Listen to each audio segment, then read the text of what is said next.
తూర్పుగోదావరి జిల్లాలో PDS ration బియ్యం mafia మళ్లీ రెచ్చిపోతోందా? నిన్న మొన్నటి వరకు రాజ్యమేలిన మాఫియా స్థానంలో బడా వ్యాపారి వచ్చాడా? ప్రజాప్రతినిధులను అడ్డం పెట్టుకుని కోట్లు కొల్లగొడుతున్నారా? మావాడికే రేషన్ బియ్యం ఇవ్వాలని ఎమ్మెల్యేలు హుకుం జారీ చేస్తున్నారా? నియోజకవర్గానికి ఇంత అని టార్గెట్ ఫిక్స్ చేశారా? చూద్దాం. రేషన్ దుకాణాల్లో ఇచ్చే నాసిరకం బియ్యం తినలేక చాలా మంది లబ్ధిదారులు బ్లాక్ లో అమ్మేసుకుంటున్నారు. నేరుగా డీలర్లకే విక్రయించేవారు కొందరైతే బియ్యం తీసుకుని బయట చిరు వ్యాపారులకు అమ్ముకునేవారు మరికొందరు. రేషన్ బియ్యాన్ని టోకున కొనుగోలు చేసి మిల్లర్లకు విక్రయించే వ్యాపారులు ఉంటారు. రేషన్ బియ్యాన్ని బాగా పాలిష్ చేసి సన్న బియ్యంగా మార్చి మార్కెట్లో కిలో 50 నుంచి 60 రూపాయల వరకు విక్రయిస్తుంటారు మిల్లర్లు. కూటమి ప్రభుత్వం ఏర్పడ్డాక మళ్లీ రేషన్ దుకాణాలను తెరిచిందే. ఇది అదునుగా సరికొత్త దందాకు తెరలేచిందే. గతంలో మాదిరి ఎవరికి పడితే వారికి బియ్యం విక్రయిస్తే కుదరదని, తాము సూచించిన వ్యాపారికి మాత్రమే అమ్మాలని డీలర్లను కొందరు నాయకులు ఆదేశించినట్టుగా సమాచారం. మధ్యలో ఎవరి ప్రమేయం లేకుండా బియ్యాన్ని నేరుగా మిల్లుకే తరలించే వ్యవస్థకు మండపేటలో బీజం పడింది. 65 ఏళ్లు పైబడిన వారికి ఇంటికే రేషన్ అందజేయాలి అన్న ప్రభుత్వ నిర్ణయాన్ని కొందరు డీలర్లు తమకు అనుకూలంగా మలుచుకున్నారు.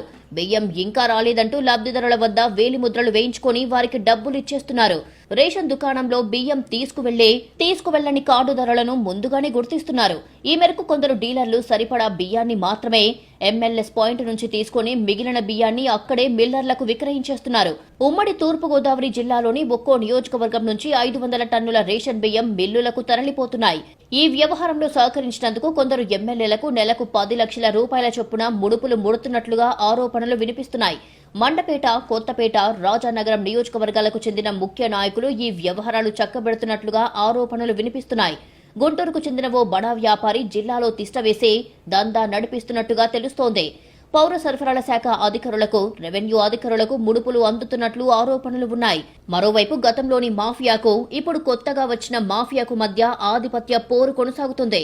దీంతో కొందరు ప్రభుత్వానికి ఫిర్యాదులు పంపారు. ప్రభుత్వం కూడా సీరియస్ గా తీసుకుంది. విషయం టీడీపీ, జనసేన హైకమాండ్ల దృష్టికి వెళ్లింది. ఎమ్మెల్యేల ప్రమేయంపై దర్యాప్తు జరిపి నివేదిక ఇవ్వాలని ఇంటెలిజెన్స్ అధికారులకు ఆదేశాలందాయి. పీడీఎస్ బియ్యం తరలింపులో ఎమ్మెల్యేల అనుచరుల హస్తముందని ఇప్పటికే ఇంటెలిజెన్స్ నివేదిక పంపింది. జనసేనకు చెందిన ఎమ్మెల్యేల వ్యవహారం అధిష్టానానికి చేరడం, ప్రభుత్వ పెద్దలు ఆగ్రహంగా ఉండడం, ఇంటెలిజెన్స్ వర్గాలు ఆరా తీయడంతో మిగిలిన ఎమ్మెల్యేలకు భయం పట్టుకుంది. ఇది ఎక్కడికి దారి తీస్తుందోనన్న ఆందోళన మొదలైంది.